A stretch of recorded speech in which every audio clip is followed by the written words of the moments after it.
నమస్కారం city news కి స్వాగతం. ఈనాటి ముఖ్యాంశాలు.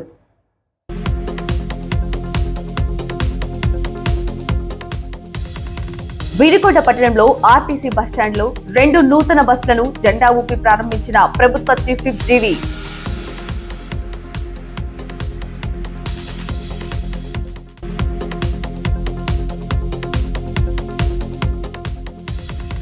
ఇద్దరి మధ్య గొడవను రెడ్ బుక్ రాజ్యాంగమని ఎలా అంటారని వైసీపీ ప్రభుత్వంపై మండిపడ్డ మక్కెన మల్లికార్జునరావు.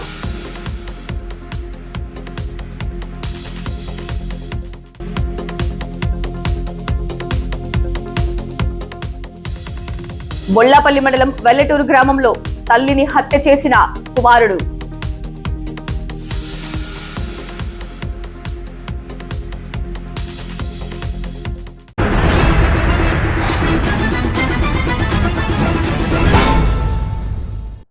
వినుకొండ పట్టణంలోని ఆర్టీసీ బస్టాండ్లో గురువారం 2 నూతన బస్సులను ప్రభుత్వ చీఫ్ విప్ జీవి చేతుల మీదుగా జెండా ఊపి ప్రారంభించారు. ఈ సందర్భంగా ఆయన మాట్లాడుతూ ప్రజలకు మెరుగైన రవాణా సౌకర్యం కల్పించాలనే లక్ష్యంతో ప్రభుత్వం కృషి చేస్తోందని తెలిపారు. కొత్త బస్సులు అందుబాటులోకి రావడంతో ప్రయాణికులకు మరింత సౌకర్యవంతంగా ఉంటుందని ఆయన ఆశాభావం వ్యక్తం చేశారు. ఈ కార్యక్రమంలో మాజీ శాసనసభ్యులు మక్కెన మల్లికార్జునరావు, ఆర్టీసీ డిఎం అధికారులు, తదితర సిబ్బంది మరియు స్థానిక ఆర్టీసీ వివిధ యూనియన్ నాయకులు పాల్గొన్నారు. ఇప్పటికీ ఈ రోజు 2 కొత్త బస్సులు ప్రారంభించాం. కొత్త సర్వీసులు ఆర్టీసీ గతంలో 20 బస్సులకు పైగా లగ్జరీలు, సూపర్ ఎక్స్ప్రెస్లు, ఇందిరా బస్సులు అవన్నీ కూడా ఇక్కడ వినుకొండ డిపోలోని కొత్త బస్సులు ప్రారంభించాం. ఇక రాష్ట్ర వ్యాప్తంగా 1489 బస్సులు తెలుగుదేశం ప్రభుత్వం వచ్చినాక మరి కొత్త బస్సుల్ని ప్రవేశపెట్టాం. మరో 1400 బస్సులు రానున్న కొద్ది నెలల్లో 1400 బస్సులు కొత్త బస్సులు మళ్ళీ విడుదల చేయబోతున్నాం. చంద్రబాబు గారు ఒక విశాలమైనటువంటి దృక్పథంతో గ్రామాల్లో ఉన్నటువంటి పేద ప్రజలకు కూడా ఆర్టీసీ బస్సులు అందుబాటులో తీసుకురావడం కోసం ఈరోజు మరో 1400 బస్సులు కొనడానికి ప్రణాళిక చేశారు. నేను అడుగుతున్నా, గత ప్రభుత్వం ఎందుకు చేయలేకపోయింది? ప్రభుత్వం విధానాలు ఆ విధంగా ఉన్నాయి. ప్రయాణికులకి, సామాన్యులకి, ప్రజలకి చేసిన మేలు లేదు గత ప్రభుత్వం. ఆర్టీసీ ఛార్జీల భారం మాత్రం 4 సార్లు పెంచి ఛార్జీలు పెంచి భారం మోపారు తప్ప ప్రజలకు అనుగురించిన ఒక్క మేలు లేదు గత ప్రభుత్వంలో. ఈ రోజు ఎన్డీఏ ప్రభుత్వం వచ్చినాక, చంద్రబాబు గారి ప్రభుత్వం వచ్చినాక అనేక సర్వీసుల్ని మళ్ళీ పల్లె వెలుగు బస్సులు పెంచారు. పిల్లలకి చదువు కోసం, హై స్కూల్ పిల్లల కోసం, కాలేజీ పిల్లల కోసం టైంకి సర్వీసులు నడుపుతా ఉన్నారు. ఈ విధంగా ఎన్నో మార్పులు తీసుకొచ్చారు. ఇంకా కొత్త మార్పులు తీసుకురాబోతుంది ప్రభుత్వం. ఈ రోజు డీజిల్ వల్ల డీజిల్ ఛార్జీలు పెరిగిపోయి రవాణా ఛార్జీలు పెరుగుతా ఉన్నాయి. భవిష్యత్తులో సోలార్ విద్యుత్ తోటి, కరెంటుతో నడిచేటువంటి వాటితోటి, అట్లాగే ఎలక్ట్రిక్ వాహనాలు తీసుకురావడం ఈరోజు ఎన్డీఏ ప్రభుత్వం, చంద్రబాబు గారి ప్రభుత్వం ముందుకు వెళ్తా ఉంది. దానికి కారణం ఏంటి? దానివల్ల పొల్యూషన్ తగ్గుతుంది. ఓ పక్క పొల్యూషన్ తగ్గిద్ది, ఇంకో పక్క కిలోమీటర్కి ఖర్చు తగ్గిద్ది.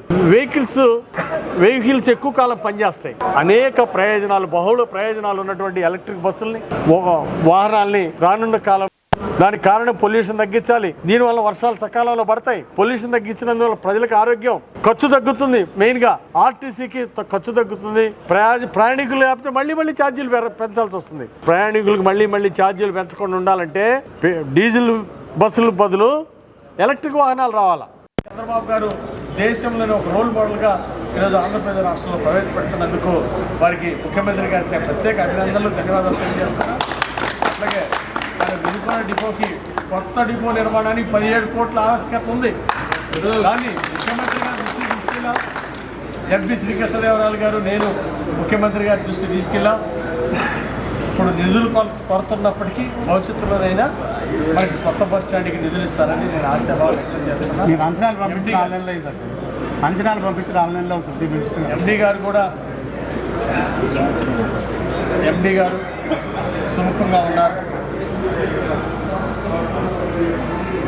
ఎండీ గారు తిరుమలరావు గారు, మన వినుకొండ బస్ స్టాండ్ బాగా ఇరుకైపోయింది, ఎప్పుడో పాతదైపోయింది. దీన్ని కొత్త బస్ స్టాండ్ నిర్మాణం చేపడితే బాగుంటుందని ఎండీ తిరుమలరావు గారు కూడా మరి మనకి సపోర్ట్గా ఉండటం చాలా అభినందనీయం. వారికి కూడా ధన్యవాదాలు తెలియజేస్తున్నాం. వారు కూడా దీని ప్రాజెక్ట్ రిపోర్ట్ తయారు చేయమని చెప్పారు ఎండీ గారు, తిరుమలరావు గారు. వారికి కూడా ఈ సందర్భంగా ధన్యవాదాలు తెలియజేస్తున్నాం.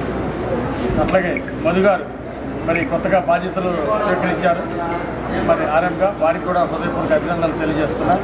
ఈ కార్యక్రమంలో పాల్గొన్నటువంటి మాజీ శాసనసభ్యులు మక్కెన గారికి, అదేవిధంగా డాక్టర్ పారా లక్ష్మయ్య గారు యానిమల్ హస్బెండరీ కమిటీ చైర్మన్ గారికి వారికి అభినందనలు తెలియజేస్తున్నా. అలాగే మన ఆర్టీసీ తల్లికి మతి స్థిమితం సరిగా లేకపోవటంతో తనకు పెళ్లి కావటం లేదని మనస్తాపంతో తల్లిని కుమారుడు హత్య చేసిన సంఘటన బొల్లాపల్లి మండలంలోని వెల్లటూరు గ్రామంలో చోటు చేసుకుంది. Vinukonda rural CI B Prabhakar తెలిపిన వివరాల మేరకు వెల్లటూరు గ్రామానికి చెందిన చిన్న నర్సయ్య, సోమమ్మలకు 5గురు సంతానం. వీరిలో చిన్న కుమారుడు బాదరయ్యకి వివాహం కాకపోవటంతో తల్లిదండ్రుల వద్దే ఉంటున్నారు. ఇదిలా ఉంటే తన తల్లికి మతి స్థిమితం సరిగా లేకపోవటం వలన తనకు వివాహం కావటం లేదని విసుగు చెంది తల్లితో గొడవపడి సోమమ్మను కొట్టి చంపినట్లు తెలిపారు. నిందితుడు పరారీలో ఉన్నట్లు తెలిపారు. దీనిపై పోలీసులు కేసు నమోదు చేసుకుని దర్యాప్తు చేస్తున్నట్లు తెలిపారు. గ్రామంలో బీసీ కాలనీలో ఒక మర్డర్ జరిగిందని కంప్లైంట్ వచ్చింది. ఆ కంప్లైంట్ సారాంశం ఏంటంటే గజా శ్రీనివాస్ అనే అతను కంప్లైంట్ ఇచ్చాడు. వాళ్ళ మదర్ వచ్చేసి సోమమ్మ, 65 సంవత్సరాలు ఉంటాయి. భర్త వచ్చేసి చిన్న నర్సయ్య. వీళ్ళు మొత్తం ఈ దంపతులకు మొత్తం 5 మంది పిల్లలు. అందరికి కూడా పెళ్ళిళ్ళు అయినాయి. వీళ్ళ దగ్గరే, ఈ ముసలి వాళ్ళ దగ్గర వాళ్ళ చిన్న కొడుకు బాదరయ్య కూడా ఉంటాడు. ఇంకా ఆయనకి పెళ్లి కాలేదు. వీళ్ళతోటే ఉంటాడు.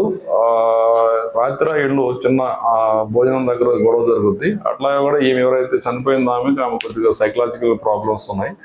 ఆమె కొద్దిగా ఇబ్బంది పెడుతూ ఉంటుంది. దాని మీద ఏంటంటే ఇతనికి కూడా ఏంటంటే ఇట్లాగా పెళ్ళి అలా అది కూడా కావట్లేదు. వాళ్ళ మదర్కి వాళ్ళకి కూడా సైకలాజికల్ ప్రాబ్లం ఉంది కాబట్టి పిల్లలు ఇచ్చేవాళ్ళు లేరు. ఇట్లా ఉంది, ఈమె ఇట్లాగే నష్టపెడతా ఉందో నాకు పెళ్లి కావట్లేదు అనే ఉద్దేశంతో అతను ఈమె రోగుల బండితో కొట్టి చంపాడని చెప్పేసి శ్రీనివాస్ కంప్లైంట్ ఇవ్వడం జరిగింది. దాని మీద మేము ఈరోజు వచ్చి మా cruise team complaint case register చేయడం జరిగింది. తర్వాత మా క్రూజ్ టీంను వాళ్ళని పిలిపించి మొత్తం ఆధారాలు మొత్తం సేకరించాము. ప్రస్తుతం నిందితులు పరారీలో ఉన్నారు. అతన్ని మేము పెట్టి క్యాచ్ చేస్తాము. ఇప్పుడు వాళ్ళ బంధువుల సమక్షంలో మరియు సాక్షుల సమక్షంలో ఆమె యొక్క శవంపై పంచనామా నిర్వహించడం జరుగుతుంది. అట్లాగే బాడీ కూడా హాస్పిటల్కి వెళ్ళిన తర్వాత పోస్ట్ మార్టం ఎగ్జామినేషన్ అయిపోయిన తర్వాత బాడీని వాళ్ళకి అందజేయడం జరుగుతుంది. నిందితుని కూడా త్వరలో 1 or 2 daysలో పట్టుకొని కోర్టు ముందు ప్రవేశపెట్టడం జరుగుతుంది.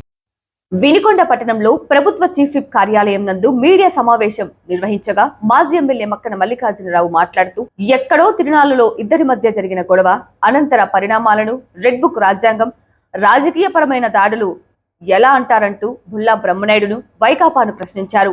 మేళ్లవాగు అమ్మవారి తిరునాళ్ల సందర్భంగా గుమ్మనంపాడుకు చెందిన ఒక ముస్లిం వ్యక్తి, సాంబరెడ్డి అనే ఇద్దరి మధ్య వివాదం జరిగిన మాట వాస్తవమని, ఆ కారణంగా తర్వాత ఇరు వర్గాల మధ్య తగువులు జరిగాయని, దాన్ని పట్టుకొని బొల్లా తప్పుడు రాజకీయం చేయాలని చూస్తున్నారని మండిపడ్డారు. ఈ మేరకు స్థానిక నేతలతో కలిసి మీడియాతో మాట్లాడారు. ఈ సమావేశంలో బీజేపీ నాయకులు తదితరులు పాల్గొన్నారు. మేళ్లవాగు అమ్మవారి తిరునాళ్ళలో ఆ తిరునాళ్ళ సందర్భంగా జరిగినటువంటి చిన్న కీసులాట, గుమ్మనపాడుకు సంబంధించినటువంటి ముస్లిం సోదరులకి అక్కడ ఉన్నటువంటి సాంబిరెడ్డి అనే అతనికి గతంలో నారు కొనుక్కునే విషయంలో చిన్న వివాదం ఉంది. ఆ వివాదం సందర్భంగా అక్కడ ఈ ముస్లిం సోదరుణ్ణి సాంబిరెడ్డి అతను చేసుకోవడం జరిగింది. అక్కడ ఉన్నటువంటి కానిస్టేబుల్స్ కూడా చూసి దాన్ని పక్క సర్దడం జరిగింది. అక్కడ చేసినటువంటి దౌర్జన్యానికి తర్వాత గుమ్మనపాడులో ముస్లిం సోదరులకు సంబంధించినటువంటి వారి బంధుమిత్రులందరూ కూడా తెలుసుకొని మరలా సాంబిరెడ్డి గారిని వాళ్ళని అడగటం జరిగింది. తిరునాళ్ళలో ఎక్కడో మా మీద దౌర్జన్యం చేయటం ఏంటి, ఏదన్నా విషయం ఉంటే కూర్చొని మాట్లాడుకోవాలి కదా అని అడగటం జరిగింది. ఆ సందర్భంగా ఇరువురికి కూడా అటు వారి బంధుమిత్రులకి వీళ్ళకి ఇరు వర్గాల ముస్లిం సోదరులకి అక్కడ ఉన్నటువంటి సాంబిరెడ్డి వాళ్ళ తమ్ముడికి అందరూ కూడా గొడవ జరగడం జరిగింది. ఇరు వర్గాలకు కూడా చిన్న చిన్న దెబ్బలు జరిగిన మాట వాస్తవం. ఇది వాస్తవం. ఈ వాస్తవాన్ని బయటికి రానియకుండా ఇది రెడ్ బుక్ రాజ్యాంగం, దౌర్జన్యాలు చేస్తున్నారని ట్వీట్లు చేయటం లేకపోతే దాన్ని మాట్లాడటం అనేది ఎంతవరకు సమంజసం. నేను ఈ సందర్భంగా వైసీపీ వారికి కానీ బ్రహ్మనాయుడు గారికి కానీ లేకపోతే ఆ పార్టీకి కానీ చెప్పేది ఏంటంటే ఉన్న వాస్తవాలను తెలుసుకొని దాన్ని స్పష్టంగా మాట్లాడండి. అంతే తప్ప ఎక్కడ ఏం జరిగినా అసలు గత 5 సంవత్సరాల కాలంలో ఈ సాంబిరెడ్డి కానీ లేకపోతే వాళ్ళ బ్రదర్ కానీ జరిగినటువంటి దౌర్జన్యాలు వాస్తవాలు ఆ గ్రామంలో పోతే తెలుస్తుంది. వాటిని కూడా ఇప్పుడు ప్రశ్నించడం వల్ల నిన్న జరిగినటువంటి చిన్న సంఘటనని దాని పెద్ద పెద్ద మాటలు రెడ్ బుక్ రాజ్యాంగం, ఇక్కడ వైసీపీ వారి మీద దౌర్జన్యం, ఈ విధమైనటువంటి మాటలు మానుకోవాలని ఈ సందర్భంగా హితవు పలుకుతున్నా. ఈ మధ్యకాలంలో మీరందరూ కూడా గమనిస్తూ ఉన్నారు, మన ప్రభుత్వ చీఫ్ జీబీ ఆంజనేయులు గారు కానీ, ఎంపీ శ్రీకృష్ణదేవరాయలు గారు కానీ నిరంతరం అభివృద్ధి కార్యక్రమాలు ఏం చేయాలా, 10 నెలల కాలం అయింది, తప్పనిసరిగా మనం ఈ నియోజకవర్గాన్ని ఏ విధంగా అభివృద్ధి చేయాలని ఒక ఆలోచనతో ఎన్ఆర్జీఎస్ గ్రాంటులు తీసుకురావటం, డ్రైన్స్ వేయటం, సీసీ రోడ్లు వేయటం గ్రామాలలో, అదేవిధంగా మరి గోకుల్ షెడ్లు కట్టడం, బోర్లు వేయటం, ఎక్కడన్నా బొల్లాపల్లి లాంటి ప్రాంతంలో అయితే మొన్ననే చూశారు 16 గ్రామాలకు ఒకే రోజున మంచినీటి ట్యాంకర్లను ఏర్పాటు చేసి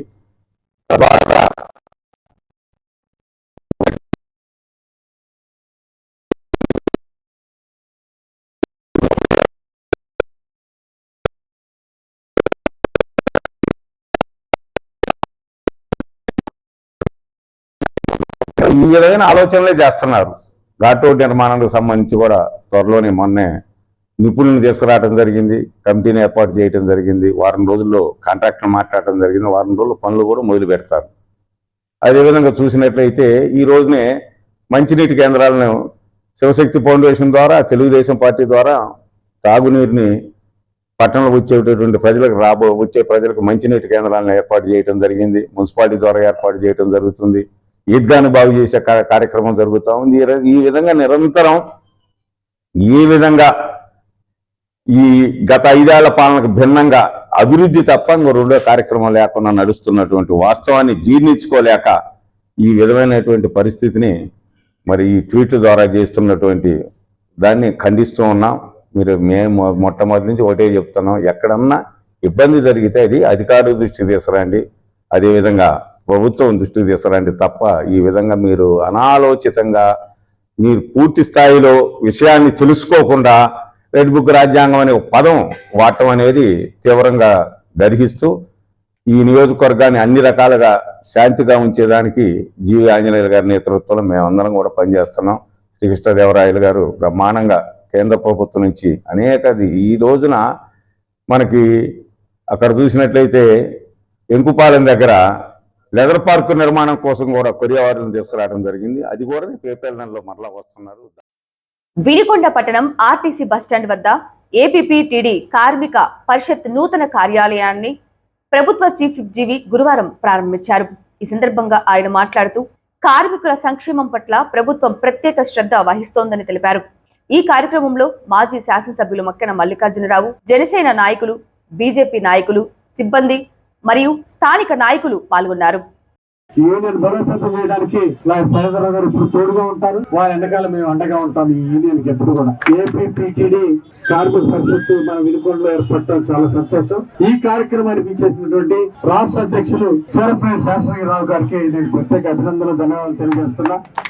మరి యూనియన్ ఎక్స్పాన్షన్ కోసం ఎంత దూరమైనా మేము వస్తాం, యూనియన్ కి అండగా ఉన్నాం, యూనియన్ కార్యకర్తలకు అండగా ఉంటాం అని చెప్పేసి ఈ రోజు మరి దూరంగా ఉన్న వినుకొండ కూడా వచ్చినటువంటి అధ్యక్షులు శేషగిరిరావు గారికి, మరి ప్రధాన రాష్ట్ర కార్యదర్శి వై శ్రీనివాసరావు గారికి, ఎడ్ల శ్రీనివాసరావు గారికి ప్రత్యేక అభినందనలు తెలియజేస్తున్నాం. అలాగే ఎన్టీఆర్ జిల్లా కార్యదర్శి రమేష్ యార్లగడ్డ గారికి, అలాగే గుంటూరు జిల్లా కార్యదర్శి మండవ రాజేష్ గారికి, అలాగే పల్నాడు జిల్లా కార్యదర్శి శ్రీనివాస్ గారికి, అలాగే కుమ్మాలపాటి మన రమేష్ బాబు, ప్రెసిడెంట్ రాఘవులు గారు, అలాగే మన గౌరవ అధ్యక్షులు కోట్లూరు సైబరా గారికి మరొకసారి కోశాధికారి గారు సురేంద్ర గారికి అభినందనలు తెలియజేసుకుంటూ మీ అందరికీ శుభాభినందనలు. మంచి కార్యక్రమాన్ని ఏర్పాటు చేసుకున్నారు, ఒక కార్యాలయాన్ని ఏర్పాటు చేసుకున్నారు. అనేక సంవత్సరాల తర్వాత మళ్ళీ ఇక్కడ మన యూనియన్ తరఫున కార్యాలయం ఏర్పాటు చేసుకోవడం ఎంతో అభినందనీయం. చాలా దూర ప్రాంతాల నుండి కూడా మన కార్మిక నాయకులందరూ కూడా ఇక్కడ రావడం ఎంతో అభినందనీయం. అయితే గత ప్రభుత్వం 5 సంవత్సరాలు ఆర్టీసీ కార్మికులకు ద్రోహం చేశారు. ఆర్టీసీలో ప్రభుత్వంలో విలీనం అని చెప్పి ఆర్టీసీ ఆస్తులు దోచుకోవడానికి ప్రయత్నం చేశారు. వాళ్ళకు గుర్తుందే, ఆస్తులు దోచుకోవడానికి కలుపుకున్నారు. 1 రూపాయి జీతం పెంచారా? కార్మికులు ఏమైనా సంక్షేమం ఇచ్చారా? ఆర్టీసీ కార్మికులకి గత ప్రభుత్వం దుర్మార్గ పాలనలో ఆర్టీసీ నాశనం అయిపోయింది, అనేక ఇబ్బందులు గురైంది, కార్మిక సోదరులు ఇబ్బంది పడ్డారు. మళ్ళీ ఈ రోజు ఎన్డీఏ ప్రభుత్వం వచ్చింది. మన చంద్రబాబు గారు ముఖ్యమంత్రిగా ఉన్నారు, ఉప ముఖ్యమంత్రిగా పవన్ కళ్యాణ్ గారు ఉన్నారు, యువ నాయకుడు నారా లోకేష్ గారు ఉన్నారు. ఇక ఈ యూనియన్ కి కొండంత అండదండలు ఉంటాయి. 6 కాయలుగా ఈ యూనియన్ ఎదగాలని, అలాగే భవిష్యత్తులో మనకు కలిసి వచ్చే యూనియన్లతో సమైక్యంగా ముందుకెళ్ళి మరి మంచిగా గెలవాలని చెప్పేసి నేను ఈ సందర్భంగా నేను కోరుతున్నా. నా పేరు సూరపనేని వెంకటేశ్వరరావు, ఏపీఎస్ఆర్టీసీ కార్మిక పరిషత్ రాష్ట్ర అధ్యక్షుడిని. ఈ రోజు వినుకొండ పట్టణంలో ఏపీఎస్ఆర్టీసీ ప్రాంగణంలో ఏపీఎస్ఆర్టీసీ కార్మిక పరిషత్ కార్యాలయాన్ని ప్రారంభించుకోవడానికి ఈ రోజు మేము ఇక్కడ రావడం జరిగింది. గౌరవ అతిథులు మరి స్థానిక శాసనసభ్యులు ప్రభుత్వ చీఫ్ విప్ శ్రీ జీవి ఆంజనేయులు గారితో ఈ ఆఫీస్ ప్రారంభోత్సవం జరుగుతూ ఉంది. ఈ సందర్భంగా మేము రాష్ట్రం నలుమూలల నుంచి కార్మిక పరిషత్ కుటుంబ సభ్యులందరూ ఈ ఆఫీస్ ప్రారంభోత్సవానికి ఇక్కడ రావడం జరిగింది. ఈ పర్యటనలో భాగంగా ఏపీఎస్ఆర్టీసీలో కార్మిక పరిషత్ అభివృద్ధి కోసం మేము శాయశక్తిలా కృషి చేస్తా దాదాపు రాష్ట్రంలో ఉన్న అన్ని డిపోల్లో కార్మిక పరిషత్ కమిటీలని ప్రారంభిస్తా ఉన్నాం. అందులో భాగంగానే ఈ రోజు ఈ వినుకొండ రావడం జరిగింది. ఏపీపీటీడీ కార్మిక పరిషత్ వినుకొండ డిపో కమిటీ ఆధ్వర్యంలో ఇక్కడ ఒక డిపో కమిటీ కార్యాలయాన్ని ప్రారంభించుకోవడం జరుగుతుంది. ఈ ప్రారంభోత్సవ కార్యక్రమం గౌరవ వినుకొండ శాసనసభ్యులు ఆంధ్రప్రదేశ్ చీఫ్ విప్ శ్రీ జీవి ఆంజనేయులు గారి చేతుల మీదుగా ఈ కార్యాలయం ప్రారంభోత్సవం చేసుకోవడం మాకు చాలా సంతోషదాయకంగా ఉంది. ఈ ఏపీపీటీ కార్మిక పరిషత్ నేపథ్యం చెప్పాలంటే ఏపీఎస్ఆర్టీసీ కార్మిక పరిషత్ గతంలో మేము ట్రేడ్ యూనియన్ యాక్ట్ లో పనిచేసినప్పుడు మేము రాష్ట్ర వ్యాప్తంగా వెరిఫికేషన్ ఎన్నికల్లో పాల్గొని ఒంగోలు జిల్లాలోనూ కేంద్ర కార్యాలయం అంటే ఆర్టీసీ హౌస్ హెడ్ ఆఫీస్ లో కూడా అప్పట్లో మేము గుర్తింపు పొందడం జరిగింది. అప్పటి నుంచి కూడా అది యాక్చువల్ గా టీఎన్టీసీకి అనుబంధంగా మేము ఆ రోజున ఏపీఎస్ఆర్టీసీ కార్మిక పరిషత్ గా పనిచేయడం జరిగింది. అదే ఇప్పుడు మేము ఆ ప్రభుత్వంలో విలీనమైన తర్వాత అది ఏపీపీటీడీ కార్మిక పరిషత్ గా రూపాంతరం చెంది ఇప్పుడు అదే నేపథ్యంతో మేము పనిచేయడం జరుగుతుంది. రాష్ట్ర వ్యాప్తంగా సుమారుగా 75 నుంచి 76 డిపోల్లో మేము కమిటీలు ఆల్రెడీ ఉన్నాయి. ఇప్పుడు ఇంకా కొత్త కమిటీలు కూడా ప్రారంభం జరుగుతూ ఉంది. ఈ రాష్ట్రాలు మన జిల్లాలో విభజన జరిగిన తర్వాత ఇది పల్నాడు జిల్లాగా ఎందుకంటే పల్నాడు జిల్లాలోకి రావడం, పల్నాడు జిల్లా కమిటీని కూడా మేము ఏర్పాటు చేసుకున్నాము. ఇక్కడ ఈ రోజు ఈ కార్యాలయ ప్రారంభోత్సవ సందర్భంగా ఇక్కడికి రాష్ట్ర వ్యాప్తంగా ఉన్న అన్ని జిల్లాల నుంచి కూడా కమిటీలు కానీ డిపో కమిటీలు కానీ రావడం జరిగింది. ఈ రోజు ఏపీ పబ్లిక్ ట్రాన్స్పోర్ట్ డిపార్ట్మెంట్ కార్మిక పరిషత్ కార్యాలయం మరి అన్ని జిల్లాల నుంచి వచ్చినటువంటి నాయకులందరితోనూ అట్లానే రాష్ట్ర కార్యవర్గ సభ్యులతోనూ మన వినుకొండ డిపోలో మరి పసుపులేటి రాఘవ గారు, కొమ్మాలపాటి రమేష్ గారు, పేరయ్య గారి ఆధ్వర్యంలో ఏర్పడటం అనేటువంటిది చాలా మంచి పరిణామం. మరి రానున్నటువంటి కాలంలో ఈ కార్మిక పరిషత్తు ఏపీఎస్ఆర్టీసీ కార్మికుల యొక్క అందరి వాళ్ళ యొక్క సంక్షేమం కోసం పనిచేయాలని చెప్పి వాళ్ళ సమస్యలను ముందుకు తీసుకొచ్చి ప్రభుత్వం ముందుకు తీసుకొచ్చి కార్యవర్గం వాళ్ళ సమస్యలను తీర్చాలని చెప్పి మనస్ఫూర్తిగా కోరుకుంటూ మాకు చేతనైనంత వరకు ఆ సమస్యల్ని మేము కూడా వాటిలో పాల్పంచుకునే దానికి సుముఖంగా వ్యక్తం చేస్తూ వాళ్ళకి అభినందనలు తెలియజేస్తా ఉన్నాను. వినుకొండ ఆర్టీసీ డిపో కార్మికులు ఈ రోజున కార్మిక పరిషత్తుని ఏర్పాటు చేసుకోవడం చాలా సంతోషకరమైనటువంటి విషయం. మనందరికీ తెలుసు ఎంప్లాయీస్ యూనియన్స్ అనేటువంటివి ఎందుకు ఏర్పడతాయి, దాని యొక్క పర్పస్ ఏంటంటే యజమానికి కార్మికులకు మధ్య ఉన్నటువంటి సమస్యల్ని మధ్యవర్తిత్వంగా దానికి ఉన్నటువంటి ప్రతినిధులు మధ్యవర్తిత్వం వహించి ఆ సమస్యల పరిష్కారం చేయడం కోసం, అదేవిధంగా జాబ్ సెక్యూరిటీ కోసం, వారికి ఉన్నటువంటి అనేక రకాలైనటువంటి సంక్షేమ మరి విషయాల కోసం ఈ సంఘాలన్నీ కూడా ఉపయోగపడాల్సినటువంటి అవసరం ఉంది. మనం ఇప్పటి వరకు కూడా చూసాం ట్రేడ్ యూనియన్ చాలా చక్కగా పనిచేస్తూ ఉంటుంది కార్మికుల కోసం, వారి యొక్క సమస్యల కోసం. అదే పందాలో మరి అలా రాష్ట్రం వైడ్గా కూడా టీడీపీ పార్టీకి అనుబంధంగా ఈ కార్మిక పరిషత్ అనేటువంటి ఆర్టీసీ డిపోల్లో ఎంప్లాయీస్ ఏర్పాటు చేసుకోవటం, అదేవిధంగా ఈ రోజున వినుకొండ శాఖకు మరి రమేష్ గారు, రాఘవ, పేరయ్య గారు ఇక్కడ ప్రతినిధులుగా వారికి ఎన్నిక కాపాడటం అనేటువంటిది మరి వారికి ఆ సందర్భంగా అభినందనలు తెలియజేస్తా ఉన్నాం. పాస్టర్ ప్రవీణ్ పగడాల మృతికి సంతాపంగా Vinukonda Christian joint action committee ఆధ్వర్యంలో శాంతియుత ర్యాలీని జయప్రదం చేయాలని వినుకొండ నియోజకవర్గం క్రిస్టియన్ జాయింట్ యాక్షన్ కమిటీ నాయకులు పిలుపునిచ్చారు. ఈ సందర్భంగా క్రిస్టియన్ జేఏసీ నాయకులు మాట్లాడుతూ భారతదేశానికి, ప్రపంచానికి క్రైస్తవ్యం ప్రేమను మాత్రమే పంచిందని, కక్ష, ద్వేషాన్ని పంచలేదని అది సమాజంలోని ప్రతి ఒక్కరూ గుర్తుపెట్టుకోవాలని అన్నారు. కారంపూడి రోడ్డులోని ఆర్టీసీ బస్టాండ్ ఎదురుగా ఉన్న ఆర్సీఎం చర్చి జీవాలయం వద్ద నుండి ఉదయం 10 గంటలకు ర్యాలీ ప్రారంభమై శివయ్య స్తూపం సెంటర్ మీదుగా తహసీల్దార్ కార్యాలయం వరకు సాగుతుందన్నారు. అనంతరం తహసీల్దార్కు వినతి పత్రం అందజేసి నర్సాపేట రోడ్డులోని మిస్సమ్మ బంగ్లాలో రేపు కార్యక్రమం ర్యాలీకి వచ్చిన వారికి భోజన ఏర్పాట్లు చేయటం జరిగిందని నాయకులు తెలిపారు. నేడు జరిగే శాంతియుత ర్యాలీని క్రైస్తవ నాయకులు, సంఘ కాపర్లు, సంఘస్థులు అత్యధిక సంఖ్యలో పాల్గొని క్రైస్తవ్య ఐక్యతను చాటి చెప్పాలని పిలుపునిచ్చారు. ప్రియమైనటువంటి ఉన్నటువంటి వినుకొండ పట్టణస్తులందరికీ కూడా తెలియజేసేది ఏమనగా, గత మాసంలో పగడాల ప్రవీణ్ గారు అనే దైవజనులు హత్యకు గురయ్యారని మా అనుమానం.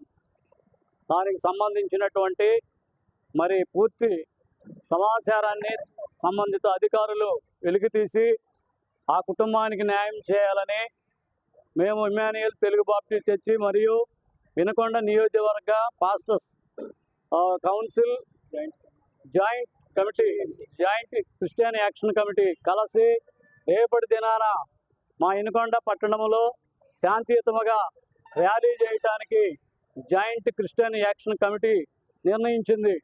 ఎందుకంటే ప్రియులారా, గత కొన్ని రోజులుగా జరుగుతున్నటువంటి పాస్టర్ ప్రవీణ్ ప్రగడాల మరి ఆయన హత్యకు గురయ్యాడని క్రైస్తవ ప్రపంచం, యావత్ ప్రపంచం నమ్ముతుంది. కాబట్టి అవి ఇంకా బయటికి తీయకుండా రుజువులను నానపెడుతూ ఉంచి మరి ఆ కుటుంబానికి, క్రైస్తవ సమాజానికి తీరని నష్టం జరుగుతుంది. కాబట్టి సంబంధిత అధికారులు స్పందించి ఆ కుటుంబానికి న్యాయం చేయాలని, మరియు అది హత్య కనుక రుజువు చేసి నిజానిజాలు వెలికి తీయాలని మేము వినుకొండ జాయింట్ యాక్షన్ కమిటీ రేపటి దినాన శాంతియుతమైన ర్యాలీ పట్టణంలో జరిగించబోతూ ఉన్నాం. అందరూ సహకరించవలసిందిగా పుర ప్రముఖులకు, పట్టణంలోని క్రైస్తవులకు, యావత్ సోదరులందరికీ మనవి చేస్తూ ఉన్నాం. క్రీస్తునందు ప్రియమైనటువంటి ఆల్ డినామినేషన్స్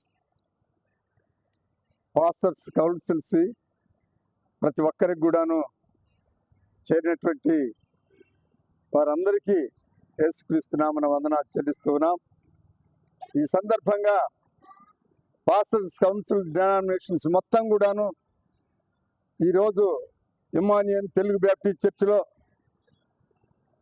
అందరూ ఇక్కడ చేరి ఎన్ని నిమిత్తార్థం చేరాం మనందరికీ తెలిసినటువంటి విషయమే. ఒక పాస్టర్స్కే కాదు, యావత్తు 2 రాష్ట్రాలు, తెలంగాణ ఇటు ఆంధ్రప్రదేశ్ 2 రాష్ట్రాల్లో జరిగినటువంటి అతి ఘోరమైనటువంటి ఒక క్రిస్టియన్ పాస్టర్ గారిని, ఒక పగడాల ప్రవీణ్ గారిని యొక్క వారు చేస్తున్నటువంటి సేవలో కొంతమంది గిట్టినటువంటి వారు అనేక మంది ప్రవీణ్ గారిని చంపాలన్నటువంటి ఉద్దేశంతో మొట్టమొదటినే వారు ఆ ప్రచారం జరిగినటువంటి విషయం మన అందరికీ తెలిసినటువంటి విషయమే. ఆ సందర్భంగా పగడాల ప్రవీణ్ గారు పాస్టర్ గారు ఈ మధ్య రాజమండ్రి వెళ్ళి వచ్చుతున్నటువంటి సందర్భంలో వారిని హత్యకు గురి చేశారనేటువంటి 2 రాష్ట్రాల ప్రజానీకము, ఆంధ్ర క్రైస్తవులు అందరూ కూడాను మరి నమ్ముతూ హత్య చేశారు, ఇది హత్య అనేటువంటి ఒక దృఢమైనటువంటి విశ్వాసము క్రైస్తవ సమాజంలో ఇది నెలకొని ఉన్నదని మనందరికీ తెలిసినటువంటి విషయమే. హలో క్రైస్తవా, హలో క్రైస్తవా, హలో క్రైస్తవా. దేవుని పరిశుద్ధ నామానికి మహిమ కలుగును గాక. చేరి వచ్చినటువంటి వినుకొండ నియోజకవర్గ దైవజనులకు, సంఘాలకు ప్రభు పేరట వందనాలతో గత మాసము అనగా మార్చి నెలలో క్రీస్తు యోధుడు, అలాగనే పేతురు, పౌరు వలె హతసాక్షుల జాబితాలో చేర్చబడినటువంటి మన ప్రియులు ప్రవీణ్ పగడాల గారి యొక్క మృతి అనుమానాస్పదంగా ఉంది కనుక ఈ అనుమానాస్పద మృతికి ప్రభుత్వం స్పందించి తక్షణమే వారి కుటుంబానికి సమగ్రమైనటువంటి న్యాయాన్ని అందజేయాలనేటువంటి సంకల్పంతో Vinukonda Christian joint action committee ఆధ్వర్యంలో 4వ తారీఖు అనగా శుక్రవారం వినుకొండ బస్టాండ్ సెంటర్లో ఉన్నటువంటి జీవాలయం వద్ద నుండి శాంతియుత ర్యాలీ శివయ్య గారి స్తూపం మీదుగా మన యొక్క ఎంఆర్ఓ గారి కార్యాలయం వరకు కొనసాగుతుంది. ఎంఆర్ఓ కార్యాలయంలో అధికారులకు వినతి పత్రాన్ని అందించిన పిదప జయప్రద హాస్పిటల్ గ్రౌండ్ నందు వారి యొక్క సంస్మరణ సభ జరుగుతుంది కనుక ఈ విషయము మన యొక్క వినుకొండ నియోజకవర్గంలో ఉన్నటువంటి క్రైస్తవ సంఘాలు, సేవకులందరూ ఏ భేదము, అభిప్రాయాలు లేకపోతే ద్వేషాలు లేకుండా అందరూ సామరస్యంగా ఐకమత్యంగా కలిసి రేపు నిర్వహించినటువంటి ఈ యొక్క శాంతియుత ర్యాలీని జయప్రదం చేయాలని ప్రభు పేరట మీ అందరికీ పిలుపునిస్తూ ఉన్నాం. దేవునికి స్తోత్రం కలుగును గాక. పరిశుద్ధ నామమునకు మహిమ కలుగును గాక. వినుకొండ నియోజకవర్గంలో ఉన్న దైవ సేవకులకు, సంఘాలకు, 5 మండలాల్లో ఉన్నటువంటి సంఘాలకు, క్రైస్తవులకి, కుటుంబాలకు, సంఘ పెద్దలకు, సంఘ నాయకులకు తెలియజేసింది ఏమనగా రేపు అనగా 4/4/25 శుక్రవారము ఉదయకాలము సమయంలో మరి శాంతి ర్యాలీ ఏర్పాటు చేయడం జరిగింది. ఈ శాంతి ర్యాలీకి ఉదయం 10 గంటల నుండి జీవాలయం నుండి బయలుదేరి స్తూపం సెంటర్ మీదకి ఎంఆర్ఓ ఆఫీస్కి రావడం జరుగుతుంది. కాబట్టి దయచేసి అందరూ కూడా మరి దైవజనులు, పాస్టర్స్, సంఘాలు, విశ్వాసులు, ఆ సంఘ పెద్దలు, సంఘ నాయకులందరూ కూడా పాల్పొంపులు పొందాలని, ఈ శాంతి ర్యాలీని జయప్రదం చేయాలని మిమ్మల్ని అందరినీ ప్రేమపూర్వకంగా కోరుకుంటున్నాం. దేవుడు రేపు జరిగే కార్యక్రమాన్ని ఆశీర్వాదకరంగా జరిగించునుగాక. క్రైస్తవుల ఐక్యత. ఆంధ్రప్రదేశ్ చీఫ్ విప్ జీవి ఆదేశాల మేరకు వినుకొండ పురపాలక సంఘం నందు రుణ అర్హత మేళ క్రెడిట్ క్యాంపు కార్యక్రమం నిర్వహించారు. సదరు కార్యక్రమం నందు municipal chairperson Shaik Dastagiri, municipal commissioner M Subhash Chandrabose, పురపాలక సిబ్బంది, మెప్మా సిబ్బంది మరియు దరఖాస్తుదారులు పెద్ద సంఖ్యలో పాల్గొన్నారు. సిటీ న్యూస్ ఇంతటితో సమాప్తం. తిరిగి రేపటి సిటీ న్యూస్ లో మళ్ళీ కలుద్దాం. అంతవరకు సెలవు. నమస్కారం.